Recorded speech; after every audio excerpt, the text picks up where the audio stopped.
Love is like water. It operates and functions much like the elemental water, and it flows, it is contained, and it is maintained like water. So, where does water come from? How does liquidity relate to the nature of romantic relationships, to loving friendships, to loving homes?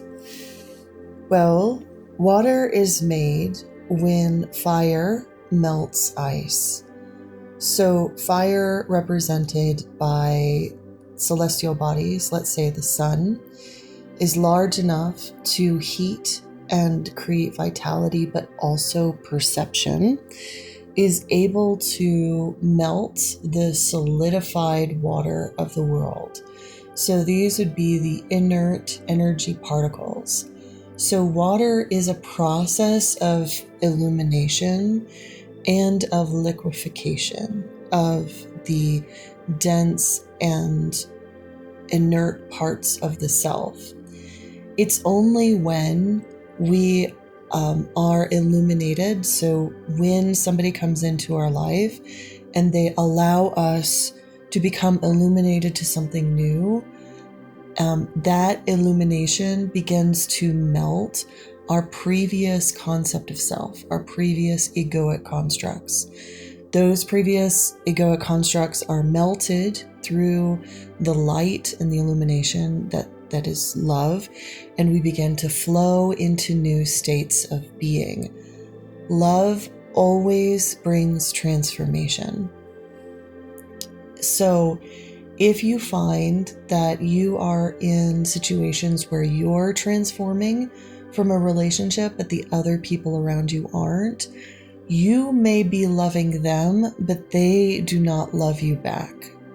And it's actually really common in spiritual circles because so many people are trying to seek spiritual enlightenment through egoic reinforcement instead of actually learning to melt their concept of self and allow the causality of the universe to reform them through melting and resolidification. So if you think about it, you're like a mountain, and on that mountain you have a lot of internal aquifers, but you also have glaciers on the top. And these glaciers represent your egoic concept of self. And the sun comes, and the summer comes, and those glaciers melt and they flow down the mountain into the valley, watering the trees. And the whole mountain becomes, instead of a rocky, snowy face, becomes a verdant green arena of growth. Then all of those trees transpire water vapor into the air, and when it gets cold again at the end of summer into winter, the snows begin to fall and pack on and refill the glacier ice.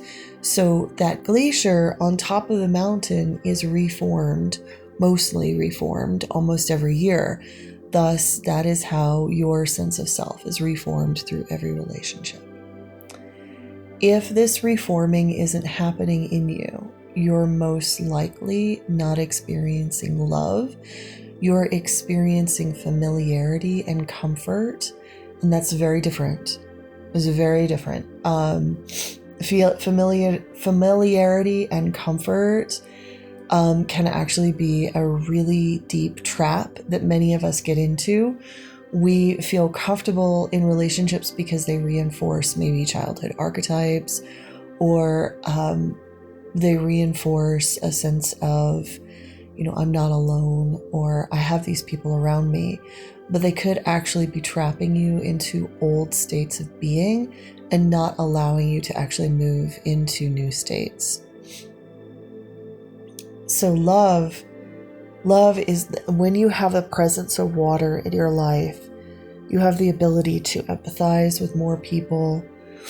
You have the ability to connect with others and see them, to make people feel seen. You also have the ability to connect to your body That's why people who worship goddesses of love, and most love deities are goddesses, they will be goddesses that are deeply connected to waters or rivers or big bodies of water.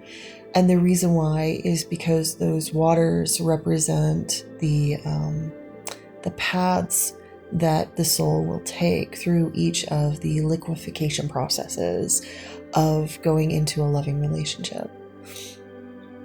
What also can happen is, you can have somebody come into your life and they have more of a fire elemental nature where they came to illuminate, but they can illuminate so much that not only do they liquefy all your ice, but your water evaporates and you are completely desiccated and you have no more will to live. And that isn't somebody who's coming into your life for love. That is somebody who's coming into your life for illumination.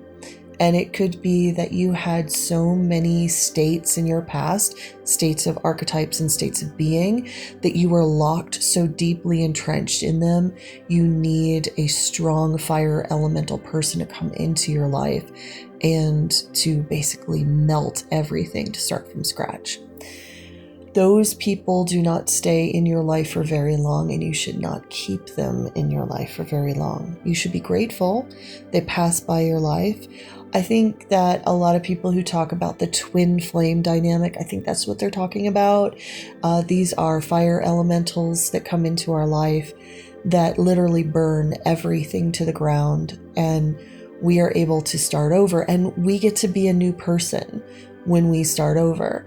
But you can't cultivate love with those peoples. They have that dynamic. They may be able to love other people in their lives, but if they come into your life with that capacity, you most likely will not be able to develop a loving relationship with them.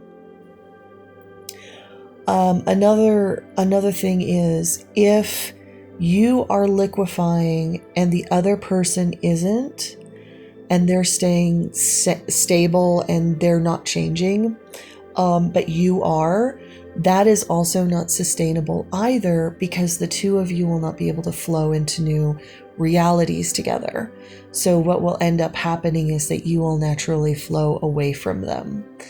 So, but a true loving relationship, and this would be a divine partner that you would want to be with for your lifetime or the majority of your lifetime, would be somebody that you can both liquefy each other and flow with each other into new states of being continually.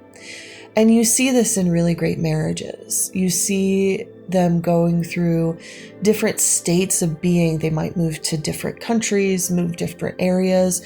One partner may work, the other stay home, and vice versa. They may switch that. They may change identities throughout their relationship. These are two souls that are destined to live and grow and have a loving relationship with each other. And that is how you can determine who is your life partner, is to look for the water in your life and the water in their life.